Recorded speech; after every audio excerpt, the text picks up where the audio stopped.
નમસ્કાર વિદ્યાર્થી મિત્રો, હું લેબ આસિસ્ટન્ટ વડોદરા મેસ માધ્યમિક શાળામાં આપ સર્વે વિદ્યાર્થી મિત્રોનું દિવાળી વેકેશન પૂર્ણ કરી ફરીથી હાર્દિક સ્વાગત કરું છું. ઓકે એવરીવન, તાલીઓ પાડી આજથી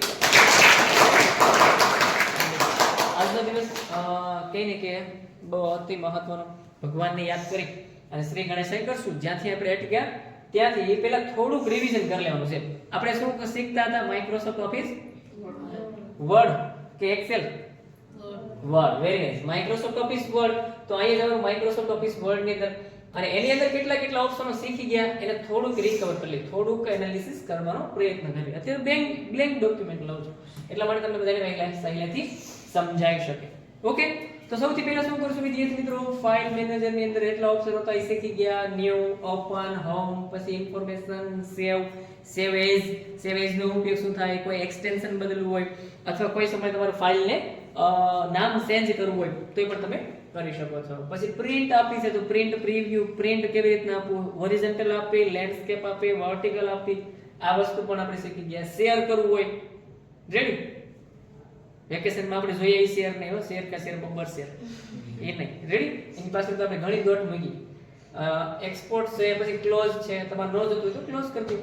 ઓકે એવરીવન, પણ આપણે ક્લોઝ કરવાની જરૂર નથી. ઓકે એવરીવન, હાલો અહીં સુધી આવ્યા. ફરીથી આપણે ન્યુ ફાઇલ લઈને આપણે પ્રમાણે ડોક્યુમેન્ટ લેશું. ઓકે,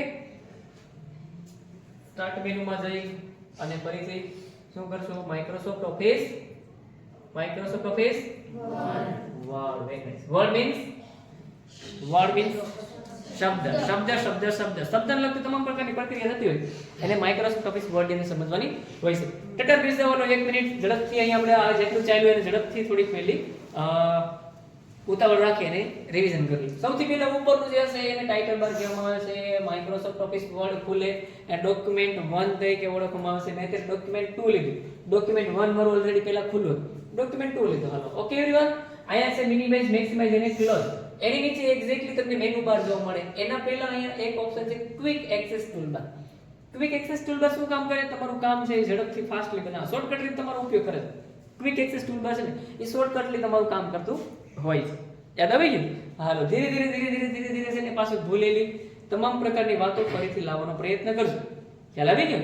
વિજ્ઞાનના નિયમ પ્રમાણે ચાલવાનું નહીં કે ભાઈ કોઈ પણ ઘન પદાર્થને પોતાની ક્ષમતા કરતાં વધુ તાપમાને ગરમ કરવામાં આવે તો આ તાપમાનમાં રહેલો પદાર્થ છે તે પ્રવાહીમાં પરિણમે. કોઈ પણ પ્રવાહી પદાર્થને પોતાની ક્ષમતા કરતાં વધુ તાપમાને ગરમ કરવામાં આવે, વધુ સેલ્સિયસ ગરમ કરવામાં આવે તો તે વરાળ સ્વરૂપમાં ઉત્પન્ન થાય, અને તે વરાળ છે તે શું છે? ઉડી જાય. શું કહેવાય? વરાળ છે. ઉદાહરણ તરીકે દૂધ ગરમ કરો તો એ ખોલો તો એની અંદરથી હવા નીકળે, શું કહેવાય? વરાળ. અને એ વેરી નાઇસ. શું કહેવાય ને? બાષ્પીભવન. તો એ જ વસ્તુ આપણે વેકેશનમાં કદાચ બાષ્પીભવન થઈ ગયું ને તો એ વરાળને પાછી સ્ટોર કરીને પાછી ફરીથી શરૂઆત કરશું. ઓકે એવરીવન, હાલો આગળ ચાલ્યા ભાઈ. તો એના પછી મેનુ બાર છે. મેનુ બાર ની અંદર file menu, home menu, insert menu, draw menu, design menu, layout menu, reference, mailing, review, view અને હેલ્પ. શું કહેવાય ને? શું કહેવાય? વેરી ગુડ, હેલ્પ મેનુ કહેવાય. રેડી? આટલા જેટલા ઓપ્શનો છે, બધા ઓપ્શનો છે એ જે છે આઈ હોમ મેનુ હશે. આ ઇન્સર્ટ મેનુમાં, ડ્રો મેનુમાં, ડિઝાઇન છે, લેઆઉટ છે, રેફરન્સ છે, મેલિંગ છે, રિવ્યુ છે, વ્યૂ છે અને હેલ્પ છે. એટલા ઓપ્શનો જોવાના છે આપણે. હવે પહેલું ઓપ્શન આપણે શીખી ગયા મેનુ બાર. સૌથી પહેલા હોમ મેનુ. હોમ મેનુ અંદર પછી નીચે જે ઓપ્શન છે આ આખી લાઈન એને કહેવાય રિબન. શું કહેવાય? શું કહેવાય? રિબન. શું કહેવાય? રિબન. વેરી ગુડ, રિબન કહેવાય. રેડી? અને આખો એરિયા છે શું કહેવાય? જેમાં હું લખી શકું છું કઈ આ બ્લેન્ક ડોક્યુમેન્ટ છે તો એની અંદર લખાણ છે. આની અંદર લખવાનું શું કહેવાય? શું કહેવાય ને ભાઈ? શું કહેવાય? જેની પર તમે વર્ક કરી શકો. આવ્યું કઈ યાદ આવ્યું? શું કહેવાય? ખ્યાલ છે કોઈને?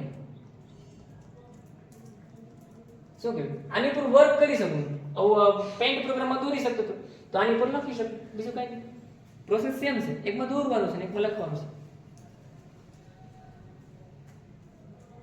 હા, વિચારો શું કહેવાય? અરે એને વર્ક એરિયા ન કહેવાય.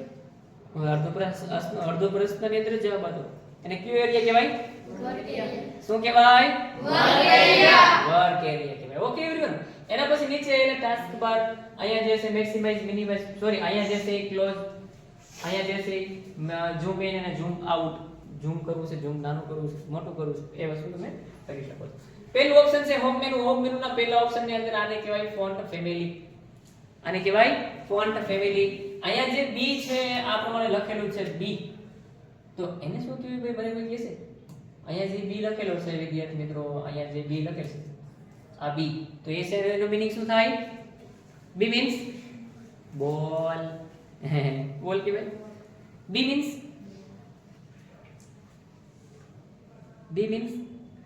પછી આઈ છે ત્રાસો આઈ છે એના પછી યુ છે આ પ્રમાણે એના પછી શું છે ભાઈ તો બાજુમાં છે એ અને ડી આ પ્રમાણે છે તો એને શું કહેવાય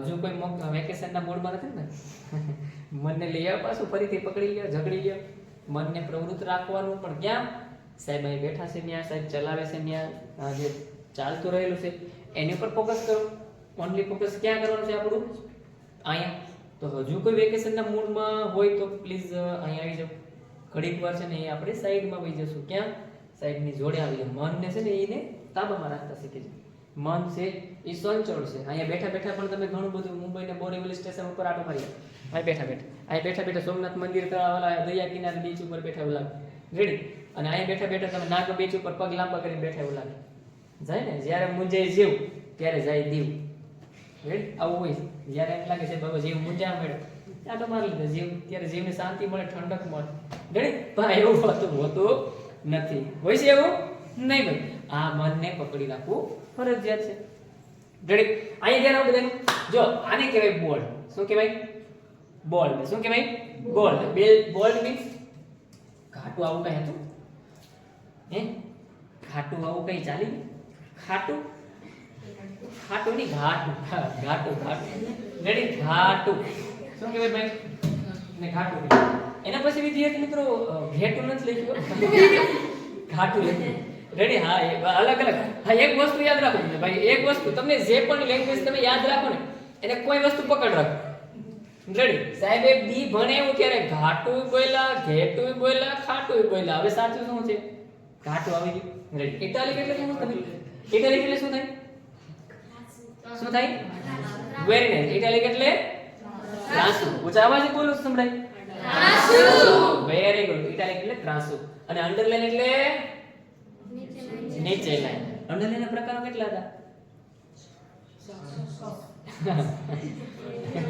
સે અઠિયો મારી દે જે હાસા પડી જાય એક કામ કરો તમે 1 2 3 4 5 6 7 8 અલગ અલગ તમે સમજી લો ઓપ્શન 8 વ્યક્તિ આવી જાય હાસે 8 નો તો 8 પ્રકારને સમજાવે પહેલો પ્રકાર સિંગલ અંડરલાઈન બીજો પ્રકાર ડબલ અંડરલાઈન ત્રીજો પ્રકાર થીક એટલે થોડી કે જાડી અંડરલાઈન ચોથો પ્રકાર dot dot dot dot underline પાંચમો પ્રકાર dash dash dash dash dash underline છઠ્ઠો પ્રકાર dash dash dot dash dash dot dash dash dot સાતમો પ્રકાર સાતમો પ્રકાર આવી dot dot dash dot dot dash dot dot dash અને આઠમો પ્રકાર વ્યવસ વ્યવસ વ્યવસ વ્યવસ વ્યવસ વ્યવસ મેં તમને કીધું છું રેડી યાદ રાખવા માટે ઘણી ટ્રીક આપી તમને ભૂલી ગયા રેડી હા યાદ રહી જવું જોઈએ ઘરે રાતે આપણી બાજુ મેં તમને એ પણ કીધું કે રાતે બકવા ભલે તમે મળો તો ઉઠાડે છે અમને બાજુમાં પપ્પા બાજુમાં ઉતા હોય અને આપણે બોલવા મળી ડોટ ડોટ ડોટ પપ્પા જાગી જાય આપણી બાજુમાં હે પાછો પૂછે હું થયું તો કે ડેશ ડેશ ડેશ ડેશ પાછા પપ્પા ક્યારે થાય હું તને dot dash dot dash dot dash તરત અંદરથી મમ્મીને બોલા એ ઝડપથી આને કે બકવાસ ઉપડી ગયો અને મમ્મી આવે હું થયું dot dot dash dot dot dash dot આ પ્રમાણે પછી પાણી છાંટીને આપણને કે વ્યવસ વ્યવસ ભલે પછી એક ઝાપટ પડી જાય પણ એક વસ્તુ એને એ પ્રમાણે વર્ણવી લે એને એ પ્રમાણે યાદ રાખી લ્યો કે ક્યારે તમને ભૂલાય નહીં ખ્યાલ આવી ગયો એટલે એક વસ્તુ છે આની પર પછી આની કેવા વિદ્યાર્થી મિત્રો સ્ટ્રાઇક્સ થ્રો હું મોર અંડરલાઈનમાં જાઉં તો વિદ્યાર્થી મિત્રો વધારે તમને અંડરલાઈન જોવા મળે 14 જેટલી અંડરલાઈન જોવા મળે હા 14 જેટલી અંડરલાઈન જોવા મળે પણ મોસ્ટ ઇમ્પોર્ટન્ટ આપણે 8 ભણ્યા રેડી 14 મેં તમને દેખાડી હતી ભણાવી હતી પણ મેં ઓકે એના પછી એબી વોટ ઇઝ મીનિંગ એબી આનો ખાલી મને અર્થ સમજાવો, એનું નામ ન આવડે કાંઈ વાંધો નહીં. આ શું કામ કરે? વચમાં લીટી, વેરી નાઇસ. વચમાં લીટી આવે. ખબર હોય તમને ઓનલાઈન એમેઝોન માંથી, ફ્લિપકાર્ટ માંથી તમે કઈ પણ વસ્તુ મંગાવો, ઓનલાઈન કઈ પણ વસ્તુ મંગાવો છો તો વિદ્યાર્થી મિત્રો તમને આ પ્રમાણે લખેલું કે ભાઈ 150 છે, અહીંયા 150 પસંદ હોય અથવા 150 ખાલી કરી નાખો, એની ઉપર લાઈન કરી નાખો અને અહીંયા 100 કરી નાખો, અહીં શું કરી નાખો? 100 કરી નાખો. એટલે આપણને લાગે હોય 150 માંથી હમણાં દિવાળી પર સ્કીમ છે, બાકાજી કે બોલાવી ગઈ, દત્તપાટી બોલાવી ગઈ. થઈ ગયું ભાઈ? આજે પ્રમાણે કમ્પ્લીટ થઈ ગયું. Yes or no? રેડી? એટલે ખરીદવા વાળા શું કરે? અહીંથી આ પ્રમાણે લઈ અને એની સાથે એક નાની વખત ફ્રીમાં આપી દે, એરબડ આપી દે નાની. રેડી? થઈ ગયું. એ તો સારું છે, ચોકલેટ નથી આપતા, નકર ચોકલેટ આપી દે. હા લે મને ખાવ જાવ. રેડી? હા રેડી ભાઈ? તો આને હું પૂછી નાખું. દિવાળી વેકેશનમાં સેક્ટર પર ઘણા નાનું નહીં. રેડી? હા રેડી ભાઈ? આગળ ચાલે વિદ્યાર્થી મિત્રો. એના પછી આને કહેવાય સ્ટ્રાઇક્સ થ્રો. શું કહેવાય? સ્ટ્રાઇક્સ થ્રો. પછી આપણે એના પછી વિદ્યાર્થી મિત્રો આનો ભાવ કાઢ નાખો.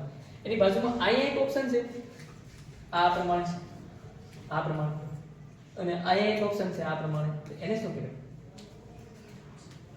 આને કહેવાય ઇન્ક્રીઝ ડેસિમલ અને ડિક્રીઝ ડેસિમલ. આને શું કહેવાય? ઇન્ક્રીઝ એટલે ઉપર જતું, ઇન્ક્રીઝ ડેસિમલ. આપણી હાઈટ વધે, ફાઈટ વધે ઘણી વખત, એને ઇન્ક્રીઝ ડેસિમલ કહેવાય. સમજાણું? હા, ઇન્ક્રીઝ ડેસિમલ. હકીકતથી બેનો સામે તો આપણી ફાઈટ વધારે જ હોય, ધબધબાટી બોલાવી દે. ભલે પછી આપણે પૂગીને રડીને પણ લઈ લઈએ. પૂગીનો વખતે મોટી બેન હોય તો આપણે પૂગી ન શકીએ, પણ રડીને પણ એ ખાય, સફરજન ખાઈ જાય, એના ભાગનું ખાઈ જાય. હા, એને આયપુરી ખાઈ જાય, આપણા ભાગનું ખાઈ જાય ને સેલે સેલે હાંજે મમ્મી પપ્પા આવે તો એને કહી દે લડી ત્યાં સુધી આપણે સફરજન પહોંચે. હા, સહજ વાત છે. અહીંયા બીજું છે ડિક્રીઝ ડેસિમલ. શું છે?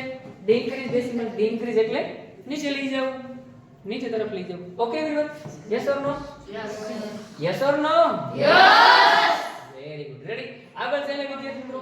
એના પછીનો આ બીજો મસ્ત મજાનો ઓપ્શન છે જે છે આ એક એ છે અને આ એક એ આ સ્મોલ છે. લાગે પપ્પા દીકરો બી? લાગે? હા. તો એ કઈ રીતે? આને આના 5 પ્રકાર છે. આને કહેવાય સેન્જ કેસ. Very good. એને કહેવાય સેન્જ કેસ. એમાં કેટલા પ્રકાર છે? Very nice, excellent. વિદ્યાર્થી મિત્રો વાહ, એક વસ્તુ યાદ રહી ગઈ. રેડી? હા, બસ એ જ વસ્તુ ધીરે ધીરે મેમરી લાવવાની શરૂઆત કરો. જે વસ્તુ છે ને એ જ વસ્તુને ધીરે ધીરે લાવવાની શરૂઆત કરો. અને એ બધા વિદ્યાર્થી મિત્રો તમે આ જેટલું વેકેશનમાં આવેલું એ બધી વસ્તુને ધ્યાનથી જે ભણ્યા આવીશું ને તો સહેલાઈથી તમને સમજવું અઘરું પડે ના. ખ્યાલ આવી ગયો? તો જેટલું ચાલ્યું એ બધી વસ્તુ ફરીથી મનન મંથન કરતા કરતા કરતા કરતા પાછા ફરીથી પોતાના તરફ લાવવાનો પ્રયત્ન કરો. ઓકે ભાઈ? તો આ શું છે વિદ્યાર્થી મિત્રો? સેન્જ કેસ છે. સેન્જ કેસના કુલ કેટલા પ્રકાર? 5. કેટલા છે? 5. 5 પ્રકાર. એમાં પહેલો કેસ અપર કેસ, બીજો કેસ લોઅર કેસ, ત્રીજો સેન્ટેન્સ કેસ. જો આ મિસ્ટેક થઈ ગઈ છે, પહેલો કેસ આવશે તો જો સેન્ટેન્સ કેસ, વાક્યનો પહેલો અક્ષર કેપિટલ, બીજો અપર કેસ બધા અક્ષર કેપિટલ, લોઅર કેસ બધા અક્ષર સ્મોલ, ચોથો છે કેપિટલાઇઝ ઈચ વર્ડ, શબ્દ શબ્દ શબ્દ, શબ્દનો પહેલો અક્ષર કેપિટલ, શબ્દનો પહેલો અક્ષર કેપિટલ. ટ્રુગલ કેસ સૌથી પાંચમો છેલ્લો કેસ, સૌથી છેલ્લો ટ્રુગલ કેસ.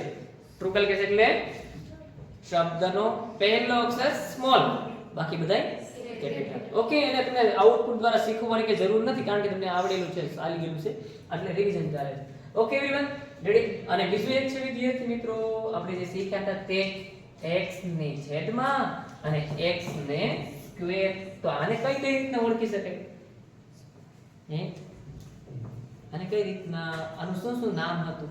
હાલો આની વેલ્યુ તમને ખબર છે સાહેબ. હાલો કોઈ પણ H2O અને અહીંયા a નો સ્ક્વેર રાખવો હોય, b નો સ્ક્વેર રાખવો હોય, જે તમે રાખવા ઈચ્છતા હોય તે રાખી શકો. સ્ક્વેર એટલે ઉપર લઈ જવું અને છેદમાં લેવું, અંશમાં લેવું અને છેદમાં લેવું. ત્યારે એવા સમય શું કરો?